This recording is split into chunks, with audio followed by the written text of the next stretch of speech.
पहली रसोई में 2 मिनट वाला खाना।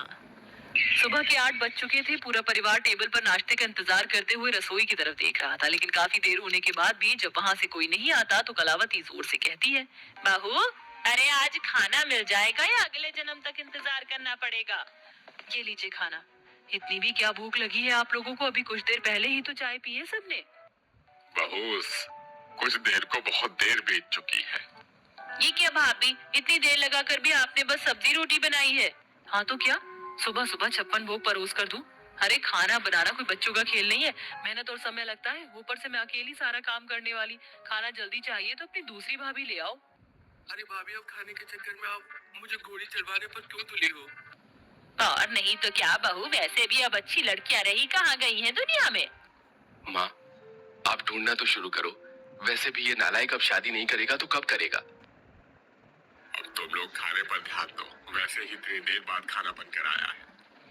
सभी मिलकर खाना खाते हैं। अब बीतते समय के साथ कलावती अपने छोटे बेटे सुमित के लिए रूबी नाम की लड़की को चुनकर धूमधाम से शादी करवाती है। शादी के अगले दिन ही जहां रूबी अपनी पहली रसोई की रस्म के लिए तैयार होकर बाहर आती है तो देखती है कि पूरा परिवार हॉल में इकट्ठा होता है।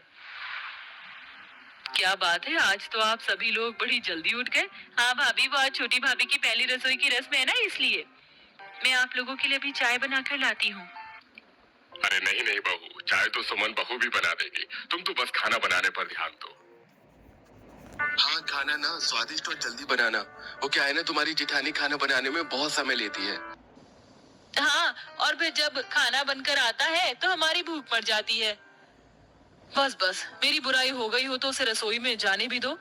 आप लोग चिंता मत कीजिए, मैं खाना बनाने में बिल्कुल भी समय नहीं लगाऊंगी। मैं बस यूं गई और यूं आई।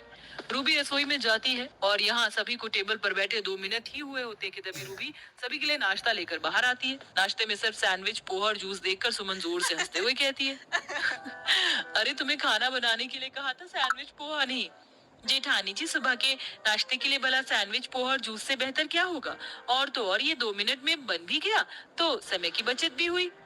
वाह रूबी, तुम तो बहुत समझदार हो। और वैसे भी सुबह के समय तो हल्का नाश्ता ही करना चाहिए। पर देवर जी, ये नाश्ता स्वादिष्ट भी तो होना चाहिए। अब इस सैंडविच में ब्रेड और सब्जियों के अलावा क्या स्वाद आएगा? वो तो खाने के बाद ही पता चलेगा ना जेठानी जी। और स्वाद ना आया तो कहना। सभी घर वाले रूबी का बनाया नाश्ता खाते हैं और सैंडविच की बहुत तारीफ करते हैं। देखकर सुमन मन ही मन कहती है, इसके 2 मिनट में बनाए खाने पर तो पूरा परिवार ऐसे दीवाना हो रहा है जैसे कभी जिंदगी में सैंडविच खाया ही ना हो। सुमन वहां से मुंह बनाकर चली जाती है। अब कुछ दिनों बाद सभी के थके हारे रात में खाने के लिए बैठते हैं। तभी रूबी सभी के लिए 2 मिनट में बढ़िया मैगी बनाकर ले आती है। बहू, हम सभी को बहुत भूख लगी है और तुम ये मैगी बनाकर ले आई। इससे भूख कैसे मिटेगी? पापा जी, आप मैगी खाते नहीं है ना, इसलिए आपको ऐसा लग रहा है। एक बार खाकर देखिए, आपका पेट ना भरे तो कहना। लेकिन भाभी, आप दाल चावल ही बना लेती। आप लोगों को इतनी भूख लगी थी इसलिए मैंने फटाफट ये मैगी बनाई ताकि आप लोगों को समय पर खाना मिले। वरना तो जेठानी जी खाना बनाने जा रही थी जो भूख मरने के बाद ही तैयार होता। तुम्हें नहीं लगता कि तुम कुछ ज्यादा बोल रही हो? अरे समय लगाकर बनाती, लेकिन खाने लायक खाना तो मिलता ना घर वालों को। अब तुम लोग लड़कर कलेश मत करो। वैसे ही भूख के मारे मूड खराब है। जो है खा लेते हैं। सभी लोग मैगी ही खाकर अपना पेट भरते हैं। बीतते समय के साथ रूबी जब भी खाना बनाती तो 2 मिनट में ही कुछ बनाकर परोस देती, भले ही सामने वाले का पेट भरे या ना भरे। लगातार उसकी ये हरकत देखकर एक दिन कलावती उसे टोकते हुए कहती है, बहू एक बात बता, तेरे पैर रसोई में ज्यादा देर टिक नहीं पाते हैं क्या, जो 2 मिनट में कुछ भी बनाकर परोस देती है? माँ जी, जब 2 मिनट में खाना बन रहा है तो उस काम में 1-2 घंटे क्यों लगाने? लेकिन बहू, अच्छा और स्वादिष्ट खाना 2 मिनट में नहीं बनता ना। और भला समय बचाकर तू क्या ही उखाड़ लेगी? माँ जी, खाना तो खाना ही है, 2 मिनट में बनाओ या 2 घंटे में। और वैसे भी आपको तो खुश होना चाहिए कि आपको जल्दी खाना बनाने वाली बहू मिली है। इतना कहकर रूबी अपने कमरे में चली जाती है तो वहीं कलावती अपना सिर पकड़ लेती है। एक रोज श्रुति रूबी से बहुत जिद करते हुए कहती है, भाभी आपके हाथ का 2 मिनट वाला खाना तो बहुत खा लिया, अब आप मुझे मेरी पसंद का डोसा खिला दो। डोसा? हाँ, मेरा बहुत मन है और मुझे आपके हाथों से बना डोसा ही खाना है।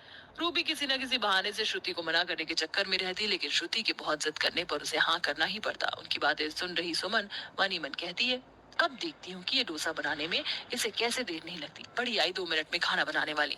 रूबी रसोई में जाती है तो पीछे पीछे सुमन भी जाकर दरवाजे पर खड़ी हो जाती है। रूबी परेशान होकर कहती है, हे भगवान, अब ये डोसा कैसे बनता है? अब मैं इन घर वालों को क्या बताऊं कि मुझे खाना बनाना नहीं आता, इसलिए 2 मिनट में जो बनता वो परोस देती थी। लेकिन आज इस डोसे का क्या करूं? ये तो 2 मिनट में बनता भी नहीं है और मुझे बनाना आता भी नहीं। दरवाजे पर खड़ी सुमन उसकी सारी बातें सुन लेती है और अचानक ही अंदर आकर हंसने लगती है। अच्छा, तो मतलब तुम्हें खाना ही बनाना नहीं आता? वाह! जेठानी जी, आप यहाँ देखिए, घर वालों को कुछ मत बताइएगा, वरना वो लोग मेरे बारे में क्या सोचेंगे? यही सोचेंगे कि घर की छोटी बहू कितनी नालायक है, खाना बनाना भी नहीं जानती। नहीं नहीं जेठानी जी, देखिए, अब आप सब कुछ जान ही गई हैं, तो मुझे खाना बनाना सिखा दीजिए, बदले में आप जो कहेंगी मैं करूंगी। ठीक है, लेकिन अपनी बात से मुकरना मत। अब सुमन रूबी की खाना ना बनना जानने की कमजोरी का फायदा उठाकर उससे खाना बनाना सिखाने के बदले में घर का सारा काम उसी से करवाया करती है और उसे आराम करने का बिल्कुल भी समय नहीं देती। एक रोज कलावती सुमन से घर का राशन लाने को कहती है, तभी रूबी झट से बोलती है, माँ जी, मेरे होते हुए जेठानी जी भला क्यों राशन लाएंगी? मैं जाती हूँ ना। लेकिन बहू, तू अभी तो कपड़े धोकर आई है, तो क्या हुआ माँ जी? काम करते रहने से शरीर में फुर्ती बनी रहती है। हाँ जी, अब ये करना चाहती है तो क्या दिक्कत है, करने दीजिए। दोनों देवरानी जेठानी का बर्ताव देखकर कलावती को कुछ ठीक नहीं लगता। साथ ही वो इस बात पर भी गौर करती कि रूबी का ज्यादातर समय अब रसोई में ही बीतता था। एक रोज वो दोनों बहुओं को बुलाकर एक पर्ची पकड़ा देती है। माँ जी, इतना सारा खाना ये बाहर से ऑर्डर करना है क्या? बिल्कुल नहीं, ये सारा खाना तुम दोनों को बनाना है। मेरी कुछ सहेलियां रात के खाने पर घर आ रही है, इसीलिए अभी से दोनों रसोई में जाकर ये सारा खाना तैयार कर लो। दोनों बिना कुछ कहे रसोई में चली जाती, तभी सुमन रूबी को पर्ची पकड़ा कर एक कोने में बैठ जाती है। जेठानी जी, आप बैठ क्यों गई? हमें बहुत काम करना है।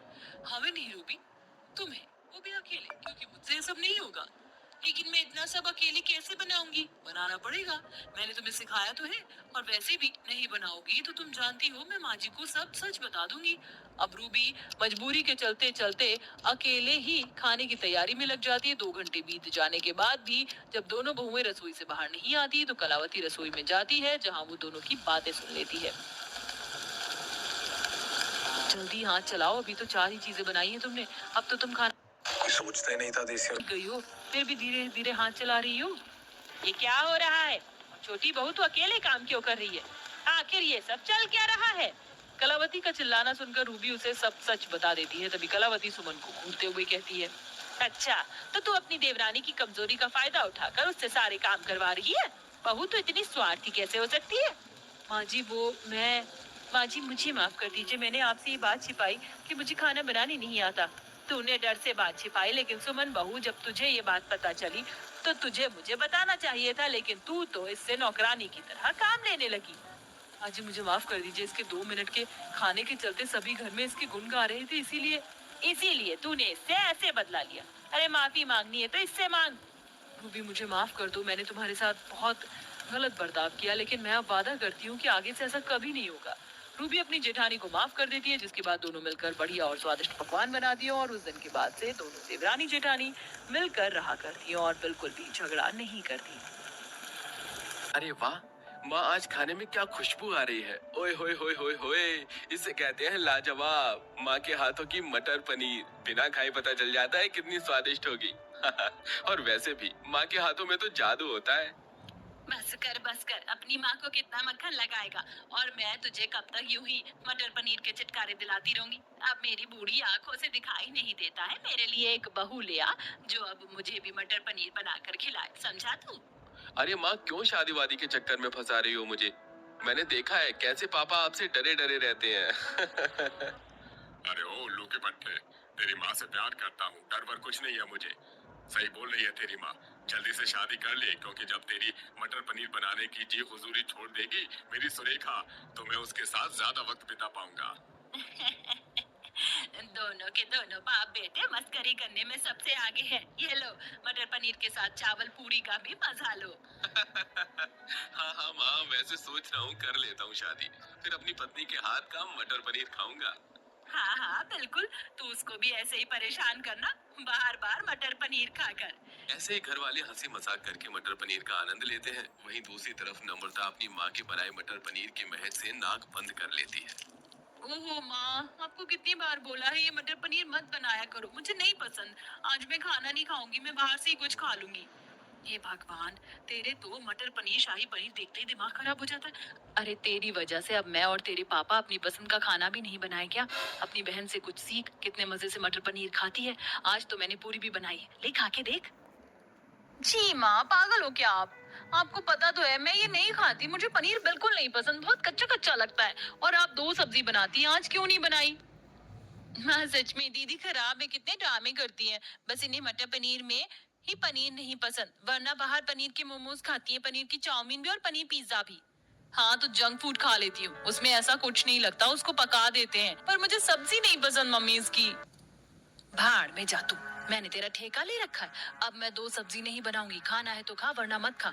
ये ले, और तेरी शादी की उम्र हो गई है, ये खाना भी सीख ले और बनाना भी। पता चले ससुराल में सब लोगों को मटर पनीर पसंद हो और तूने वहां उन्हें बनाकर ही नहीं खिलाया। हाँ तो अच्छी बात है ना माँ, ना मुझे खाना पसंद ना ही मुझे ये बनाना आता, तो ससुराल में भी मटर पनीर बनाना नहीं पड़ेगा। ये सुनकर माँ बहन अपना सिर पकड़ लेती हैं। फिर वो सब खाना खाने लगती हैं तो नम्रता अपनी मटर पनीर की कटोरी से सारे मटर और पनीर को बाहर कर देती है और बची हुई ग्रेवी से चावल खाती है। हे भगवान, क्या होगा इस लड़की का, मुझे तो समझ ही नहीं आता। अब तो तुझे शादी करके ही अकल आएगी। कर लीजिए कोशिश। कुछ ही दिनों में लता अपनी बेटी के लिए रिश्ता देखना शुरू करती है।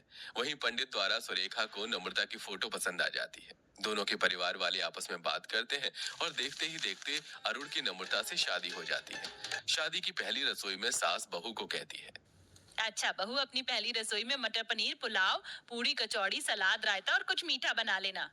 क्या? मटर पनीर? नहीं, ऐसा नहीं हो सकता। माँ की बात सच हो गई क्या? बहू तू ये क्या बड़बड़ा रही है? तू मटर पनीर बना तो रही है ना, तेरे पति की फेवरेट है मटर पनीर और हम सब भी खाना चाहते हैं। माफ कर दीजिए माँ जी, मुझे मटर पनीर बनानी नहीं आती। आप फिर कभी खा लेना। आज मैं दाल मखनी और जो आपने बोला है वो सब बना देती हूँ। अच्छा ये भी ठीक है। सास के जाने के बाद नम्रता खाना बनाते हुए कहती है, आज तो बाल बाल बच गई, लेकिन कभी ना कभी तो मुझे मटर पनीर बनाना ही पड़ेगा। आखिर मेरे पति का पसंदीदा जो है। फटाफट दाल में सीटी आ जाए फिर मैं पकाने शुरू करूं।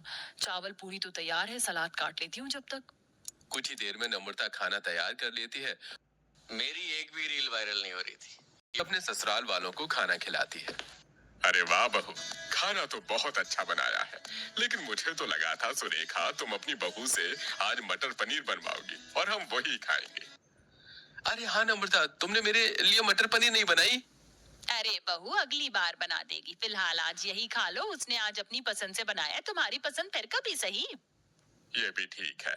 ये लो बहू, तुम्हारा शगुन। शुक्रिया पापा जी। अगले दिन सास उसके पास खाना बताने आती है। बहू पहले ही आलू बैंगन की सब्जी बना देती है। अरे बहू आज तो मटर पनीर बना ले। अरे माँ जी, आपने बताने में देरी कर दी। मैंने तो पहले ही आलू बैंगन की सब्जी बना के रख दी है। कोई बात नहीं, मैं फिर कभी बना दूंगी। ठीक है बहू। ऐसी नम्रता सास के बार बार मटर पनीर बोलने से पहले ही नम्रता कुछ न कुछ अपनी सहूलियत के हिसाब से खाना बना दिया करती थी, जिससे सास परेशान हो जाती है। अब तो घर वाले भी बहू के हाथ का मटर पनीर खाने को तरस गए थे। तो एक दिन ससुर नम्रता से कहता है, बहू आज कुछ भी मत बना देना। बहुत दिन हो गए तुमने अपने हाथ का मटर पनीर बनाकर नहीं खिलाया। हाँ बहू, आज मटर पनीर बना लो। नम्रता मुझे बहुत समय हो गया है मटर पनीर खाए हुए। पहले तो मैं माँ के हाथ का ही मटर पनीर खाता था। आज तुम बना ही दो और गरम गरम पूरी जरूर बनाना। बाप रे बाप, आज तो मैं फंस गई। आज मुझे बनाना ही पड़ेगा, लेकिन माँ जी मुझे तो आता नहीं है। क्या तुम्हें मटर पनीर बनाना नहीं आता? चलो आज माँ की रेसिपी सीख लेना। आजा बहू, मैं तुझे मटर पनीर बनाना सिखा देती हूँ। फिर सुरेखा अपनी बहू को रसोई में मटर पनीर बनाना सिखाती है। मटर पनीर की महक से और कच्चा पनीर सामने डालने से नम्रता का जी झीक जाता है और वो नाक बंद कर लेती है। क्या हुआ बहू, तूने अपनी नाक क्यों बंद कर ली? वो माँ जी, मुझे मटर पनीर के मसाले से छींक आने लगती, इसलिए मैं खाती भी नहीं हूँ और बनाती भी नहीं हूँ। अच्छा ऐसा क्या? फिर भी अपने पति के लिए तू बनाना सीख ले। ऐसे ग्रेवी बनाने के बाद और मटर तो पहले ही उबाल लिए जाते हैं, उसको कुछ देर पकाना है और फिर ऊपर से गार्निशिंग करनी है। जी माँ जी। 10 मिनट में मटर पनीर पक जाता है। सास मटर पनीर बहू को चम्मच से थोड़ा टेस्ट करवाने वाली होती है कि छींक देती है, जिससे सास की साड़ी खराब हो जाती है। अरे बहू, ये क्या कर दिया? सॉरी माँ जी, मैंने आपको कहा था ना। अच्छा आप जाइए, मैं खाना लेकर आती हूँ अब। ठीक है। उफ, मेरी साड़ी खराब हो गई, मैं पहले साफ करती हूँ। सुरेखा साड़ी साफ करके डाइनिंग टेबल पर चली जाती है और नम्रता सबको खाना परोस देती है। काफी दिनों बाद सब लोग मटर पनीर का मजा लेते हैं। दिन गुजरते हैं, घर पर मेहमान आते हैं। बहू अब तो तुम्हें मटर पनीर बनाना आ गया है ना? जाओ मटर पनीर बना लो और सबको अपने हाथ का मटर पनीर खिलाओ। हे भगवान, आज तो मैं गई। कैसे बनाऊंगी मटर पनीर? मेरे बस की नहीं है। पनीर काट कर उसमें डालना, फटे हुए दूध से पनीर बनता है और बाहर का न जाने कैसा होता होगा। मुझे तो घिन सी आती है। कोई नहीं, अरुण की मदद ले लूंगी आज। नम्रता अरुण को रसोई में ले जाती है और उसे मटर पनीर बनवाना शुरू करती है और खुद कोने में नाक बंद करके खड़ी हो जाती है। हद है यार। अरे तुम्हारे पूरे ससुराल में यहाँ तक कि पति को मटर पनीर खाना बहुत पसंद है और तुम बिल्कुल नापसंद करती हो। अच्छा मैंने बना दिया है, जा रहा हूँ, कहीं माँ न देख ले। फिर अरुण चला जाता है और नम्रता सा मेहमान को खाना परोस देती है। ऐसे ही वक्त गुजरता है। घर में कभी भी सास बहू को मटर पनीर बनाने को कह देती है तो बहू अब मना कर देती है, जिससे सास को उसका मनपसंद खाना नहीं मिलता और वो धीरे धीरे बीमार पड़ने लगती है। खिचड़ी दलिया वो सब भी नहीं खाती है। तभी डॉक्टर के आने पर अरे अचानक से माता जी की तबीयत इतनी खराब कैसे हो गई? उन्हें तो कोई बीमारी भी नहीं थी, फिर बीपी इतना लो कैसे? अरे डॉक्टर साहब, मेरा मटर पनीर खाने का बहुत मन है, ये लोग खाने ही नहीं देते। माँ ऐसी हालत में आपको वो नहीं खाना चाहिए। अरे आप इन्हें मना मत कीजिए। कभी कभी इंसान को अपनी मनपसंद चीज नहीं मिलती तो भी तबीयत इतनी खराब हो जाती है और हो सकता है कि वो खाकर ठीक हो जाए। कोशिश करने में क्या है? डॉक्टर क्या बताऊं, मेरी बीवी ये बना ही नहीं सकती और मुझे वक्त नहीं मिल रहा, वरना मैं माँ के लिए जरूर मटर पनीर बनाता। हे भगवान, कहीं ऐसा तो नहीं है मेरी वजह से माँ जी की ये हालत खराब हो गई। 2 हफ्तों से उन्होंने रोज मुझे मटर पनीर बनाने को कहा, लेकिन मैं हमेशा मना करती रही। मुझे अपनी गलती को सुधारना ही होगा। नम्रता अपने हाथ से खुद घर में दूध पनीर बनाती है, फिर बाहर से मटर पनीर का सारा सामान ले आती है, जिसे घर में सास के लिए मटर पनीर बनाकर सास के सामने चली जाती है। माँ जी, देखो तो मैंने आपके लिए क्या बनाया है। मटर पनीर खाएंगी ना आप? क्या सच में आज तूने मटर पनीर बनाई है बहू? फिर तो मैं जरूर खाऊंगी। बीमार सुरेखा बहू के हाथ से मटर पनीर खाती है, जिससे वो बहुत खुश होती है और 2-4 दिन छोड़कर नम्रता अपनी सास के लिए मटर पनीर बनाती रहती है, जिससे उसकी तबीयत ठीक हो जाती है। घर वाले भी खुश होते हैं। अरे वाह माँ जी, आप तो बहुत